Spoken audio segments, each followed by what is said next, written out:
Whales and dolphins, they have cultures, they have languages, they have distinct dialects. They've been passing down their culture for 34 million years. In the 90s, it was first documented that an orca killed a salmon and started wearing it as a hat. Other orcas started following suit, and then for like a season or two, there was a whole salmon thing that was going on. We say break the interspecies understanding barrier, because I think it's when we listen that we change. Welcome. It's awesome to be doing this at the Master Scale Summit of having our possible podcast. And I can't think of literally a better guest and subject than Aza and the Earth Species Project. We won't need an AI to understand this conversation. Tell us about the Earth Species Project. What is it? The Earth Species Project, we are sort of the frontier of interspecies understanding.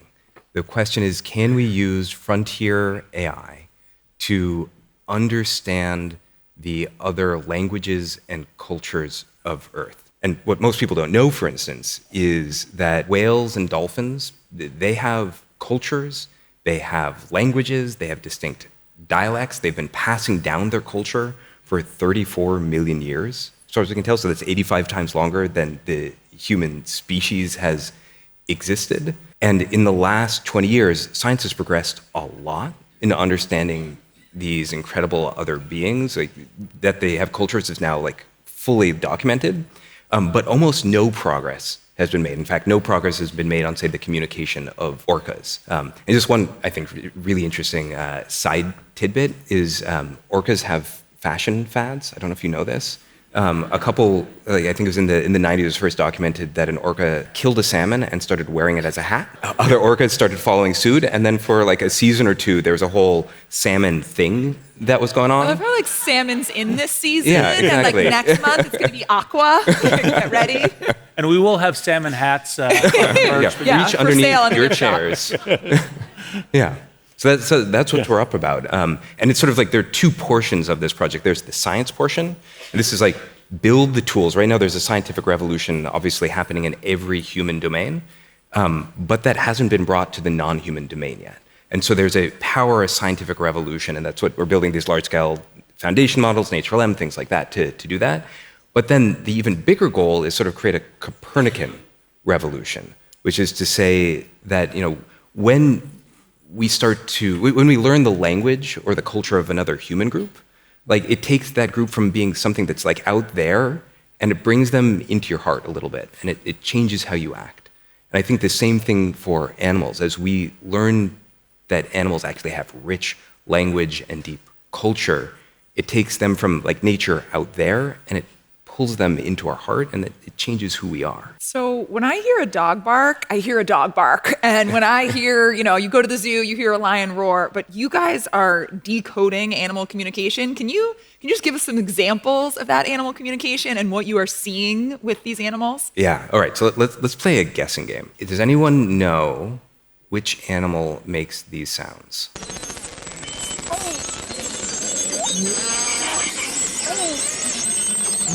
Not bad.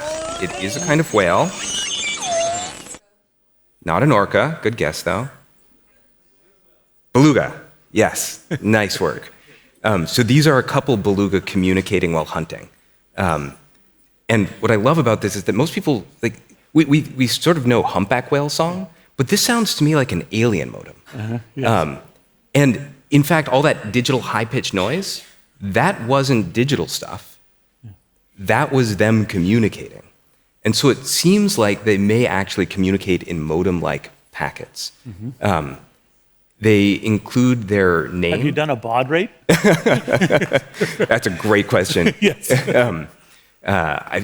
Did you guys, I'm sure you played a lot with dial-up. Oh, yeah, of course. Yeah. Yeah. I have, back in bulletin board days. We left our walkers outside. I feel like if I ever have to do an untalent show, it's the ability to do like, which is how I'm going to communicate with AI, really. Yes, exactly. Or how it might communicate with you. Yes, that's right. But what's interesting about this, right? So here's an interesting puzzle.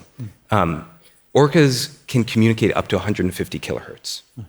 Okay, we can hear up to 20 kilohertz, but in water, high frequencies don't go very far. So why are they communicating at such high pitch? And the answer is we don't know yet. But the theory is that because they are often communicating in close call, like intimate calls, and they're moving around each other, they're often touching each other. This is a thing you and I were talking about backstage, but we're doing work with University of Lyon on these incredible crows. Yeah. And they have their own unique culture where they do collective child rearing. So they sort of like form a little commune or kibbutz or something. Yeah, it's not a murder of crows. It's a commune of crows. That's going to overgrate these days. Yes. They have their own dialect. They'll take outside adults in, teach them their new dialect language, and their crows will start participating in the communal child rearing thing. And we work with the university. They have little backpacks on the crows.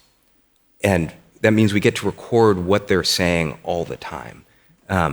And one of the things that we have been finding is around 70% of the calls that they make are actually quiet, intimate calls they make to each other.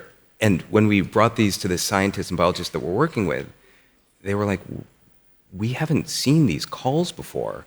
It appears that something like, and again, this is all preliminary, so, science, but 70% of the calls that crows make, science hasn't really touched or been aware of.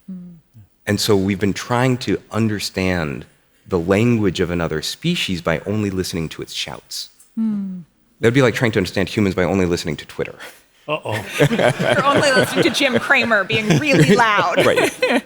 And the same thing, like the same tools that we're now building for crows, to your point about scale, these methods can scale. And most people would say, like, well, you're starting with just a couple species, right? And like, actually, no. The way AI works is learning about one species teaches you about all species. If I learn in human language, if I teach an AI German and French and Japanese, it actually can learn very quickly Esperanto and Aramaic because each language has a kind of pattern that matches, and the same thing is true of the animal kingdom. And so we're building these tools that work across the entire tree of life, and we're heading into these what we think are going to be sort of alpha fold moments where we're going to be able to show that many species have names, or many species have compositional language, or many species have like abstract thinking going from abstract to general, or abstract to specific, and that's sort of like where we are. Yeah, and one of the things that I learned from early days when we were doing the when you kicked off the Earth Species Project, and it's like about a year in, is you had discovered these trainers who had trained these two dolphins to do an original aerobatic trick. Yes. So describe this a little bit, because by the way, this begins to give you a lens of that there are definite communication and thought that we very much undercount as human beings, because we are not yet in dialogue with them. And part of what you were just saying is, if we can get in dialogue, there is all kinds of other things that come. So talk a little bit about the dolphins. Yeah. So this was a 1994 University of Hawaii study. And in this study, they were teaching dolphins gestures. And the first gesture they taught the dolphin was, do something you've never done before, which is to say, innovate. I think it's a gesture Reid is trying to like do in here. It was Jeff's yoga pose. And interestingly enough, the dolphins can understand the concept of innovate, of do something new. And already that requires an immense amount of cognitive capacity, because that requires remembering everything you've done before, understanding the concept of negation, not one of those things, and then invent whole cloth some new behavior, some new trick. That's already cool. But then the researchers had this brilliant idea, which is, we'll teach them a second gesture, which is do something together. And then they would say to the dolphins, do something you've never done before, together. Innovate together. And the dolphins would go down, exchange sonic information, come up, and do the same thing they had never done before at the same time. I mean, I couldn't even do that with a human. If I like went under the water and it was like you and me, like it would be a disaster. So we should try this. Yeah, this is actually going to be like the ice-breaking game for the Masters of Scale next year. Yes, exactly. Yeah. So I think it's so interesting that you can, again, these species are so different. You're learning from crows, which are tiny, to dolphins that are in the water to, I feel like we've all seen that like beautiful, heartbreaking meme of the elephant who like every year returns to the spot that their mother died. And that teaches us that there's so much more going on than we think. So when it comes to elephants, like what have you learned about both communication, but then also like social group dynamics within the elephant, within the crew? Yeah.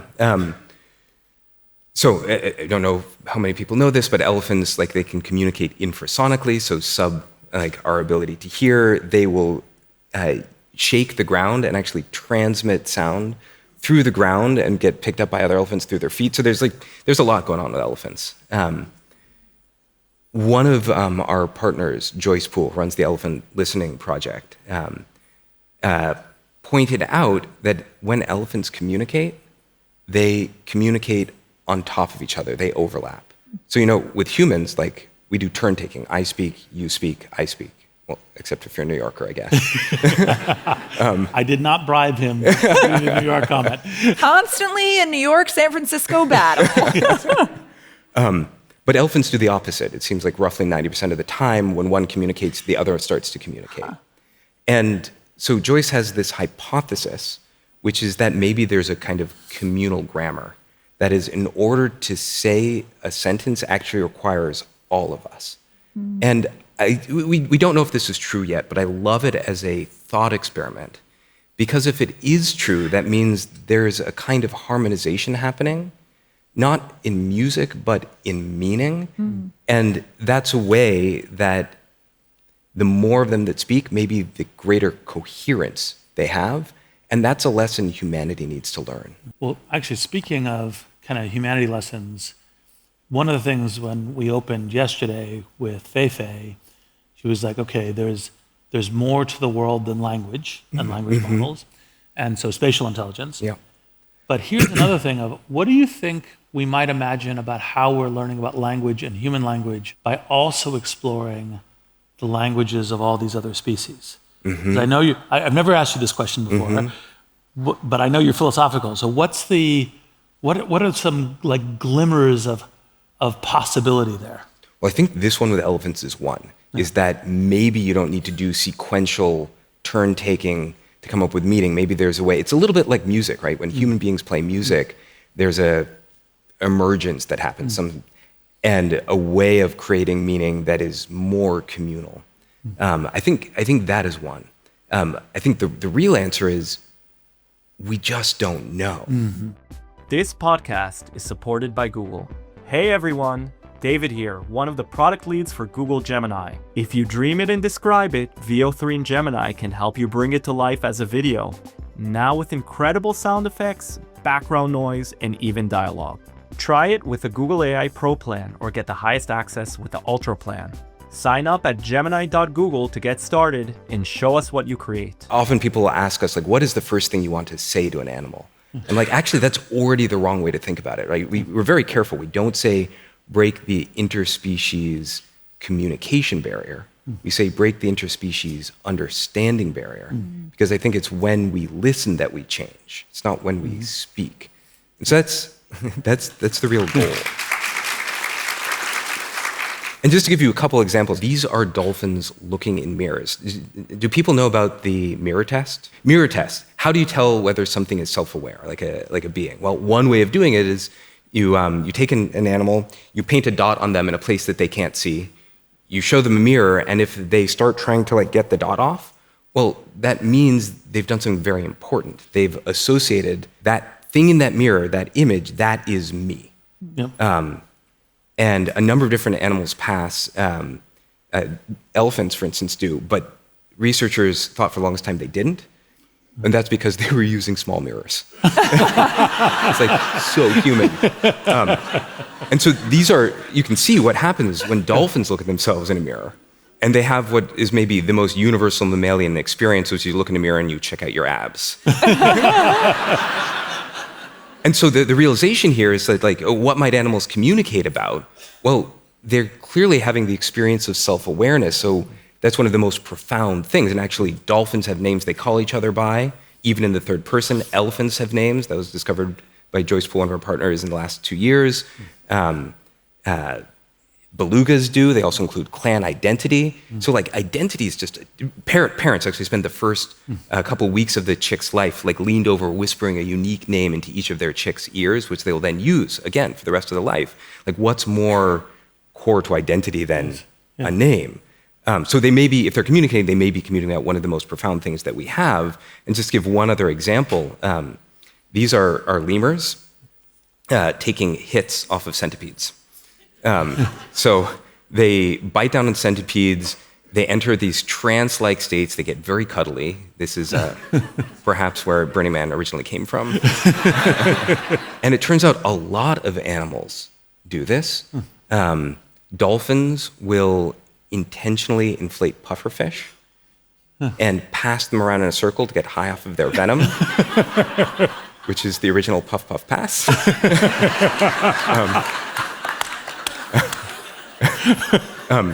Recently it's discovered that chimps will communicate by banging on tree trunks and strangler fig trees, and they'll use this to communicate for kilometers. And actually human beings have drum languages. Speaking of like what might we learn, they have drum languages where they can communicate over many kilometers just by drumming and say something very specific.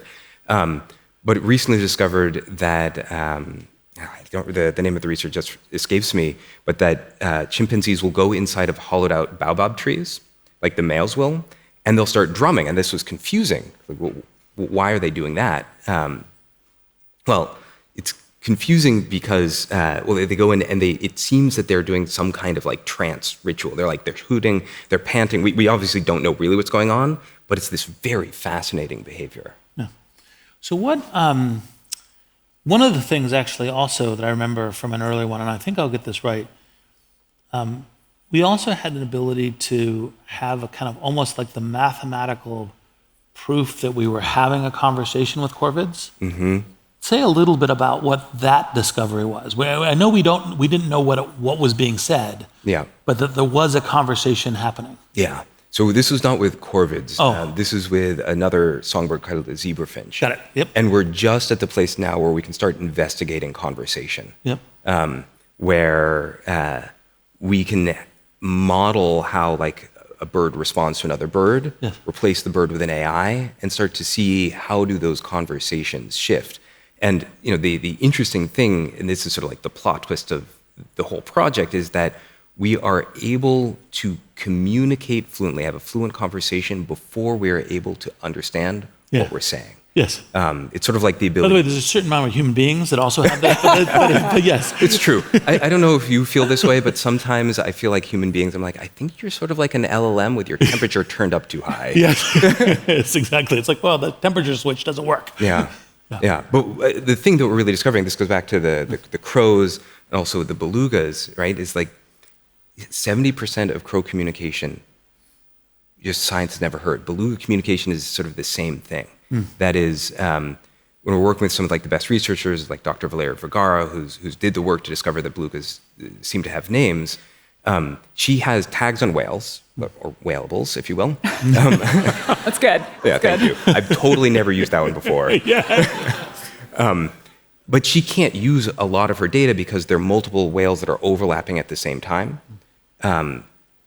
And she can't figure out who's saying what. And so she has to throw away 97% of her data, right? And this is where your ears should really perk up, because this is the most vocal underwater species with what appears to be the largest vocabulary, and we're only able to look at 3% of the data as science. Like the ocean is 5% explored, beluga is 3% explored. That's why we think animal language processing is the next frontier. And we view this moment philosophically sort of like the invention of the Hubble telescope, where in 1995, astronomers pointed the Hubble telescope at an empty patch in the sky. And it was a big scientific gamble. And of course, what they discovered was not nothing. What they discovered was the most number of galaxies that we had ever seen in one spot before. And I think this is the general principle. When we have a scientific revolution, we get a new tool that can see at greater depths and greater perceptive abilities than ever before. Science then points it at a space we thought was empty, and what we discover is not nothing. What we discover is everything. Yeah.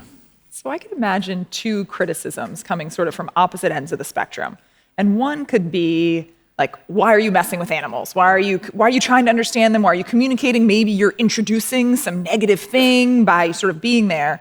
And on the other end, I could imagine someone saying, sort of like, so what? Like, why? Like, okay, who cares? We know about animal communication. Like, we have so many problems. Like, why are we even worried about that? So what do you do when people say those two things? How do By the you way, respond? before Aza responds, Yeah. I think my response to the first one is woof. Yes. Yes, exactly. Come back to this a little bit. So like encryption, and we'll tell you what it is later. Yes. If I'm allowed to go a little provocative for just 1 second for why it Please. matters. The way we treat animals is the way AI will treat us. Mm-hmm. Yep. So we need to increase our sphere of care as fast as we possibly can. And I do think there are these moments in history where we get a shift in perspective, and that changes more than just policy. It changes deeply our identity as a species, right? So Jane Goodall was like a hero, I think, of mine. Yes. I know you spent time And with her. we had her on Possible. Awesome. And she just passed away, recently, right? yeah. And she was able to show that chimpanzees use tools. And that really changed who we thought we were as a species. We were always man, or humans, the tool makers. And now we're really like, what really feels like uniquely identifies us, it's we're humans, the language users. Like we're building our digital gods in our image, coming out of language. And when in the history we've like really encountered and like taken a species from out there and into our hearts, I think of it as when Songs of the Humpback Whale came out. And this is Roger and Katie Payne. It's this album where we got to hear, as a Western society for the first time, the culture of another species. And it goes on Voyager 1. On the Golden Record, it gets played in front of the UN General Assembly, becomes a multi-platinum album. I think it's like 3 times platinum. Became the anchor for Star Trek 1. Exactly. Go back in time, save the whales. Yes. So it changes culture, and it's the reason why we have minke whales and humpbacks today. We go to the moon, get those incredible images, Earthrise, Blue Marble, and that doses all of humanity with the overview effect, and we get the EPA, Modern Environmental Movement, NOAA. That was in the Nixon era. So there are these moments where a shift in perspective changes us, and I think that's what we're really after. And I just want to get back to what are we messing with animals? Yeah. We have to be really careful, and we have to think about the responsibility of what making new technology does. So, whenever we invent a new technology, we invent a new class of responsibility or uncover it, right? We didn't need the right to be forgotten until the internet could remember us forever. We didn't have privacy written into US law. It didn't exist until, or that need wasn't there until Kodak started to produce the mass-produced camera. And then Brandeis, one of our most brilliant legal minds, sort of created this idea of like the right to privacy. So same thing for communicating with animals. To give one example is Katie Payne, one of the people that discovered actually that elephants communicated sonically, did Songs of the Humpback Whale. At some point, she played back the call of a matriarch for an elephant tribe that had already passed away. And all of the elephants came running over to find her, and they spent the next couple of days in distress. Because they're like, where is she? Where is she?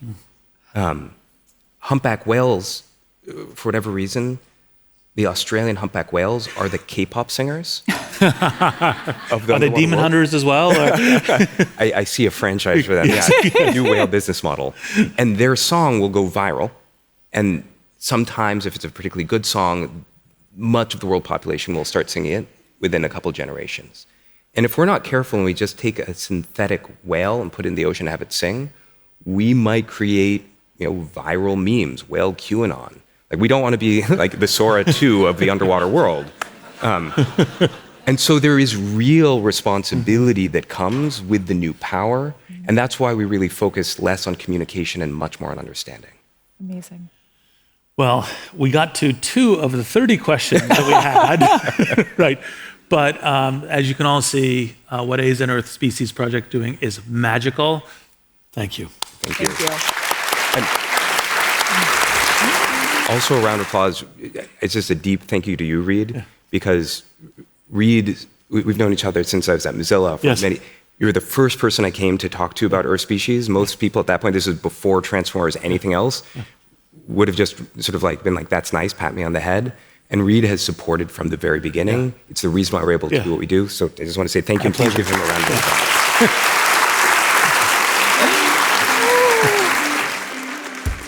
Big thanks to Dan Nealon, Eve Trow, Brian Pugh, Aaron Bostonelli, Jeff Berman, and the frickin' awesome teams at Wait What and Earth Species Project. This podcast is supported by Google. Hi folks, Paige Bailey here from the Google DeepMind DevRel team. For our developers out there, we know there's a constant trade-off between model intelligence, speed, and cost. Gemini 2.5 Flash aims right at that challenge. It's got the speed you expect from Flash, but with upgraded reasoning power. And crucially, we've added controls, like setting thinking budgets, so you can decide how much reasoning to apply, optimizing for latency and costs. So try out Gemini 2.5 Flash at aistudio.google.com and let us know what you build.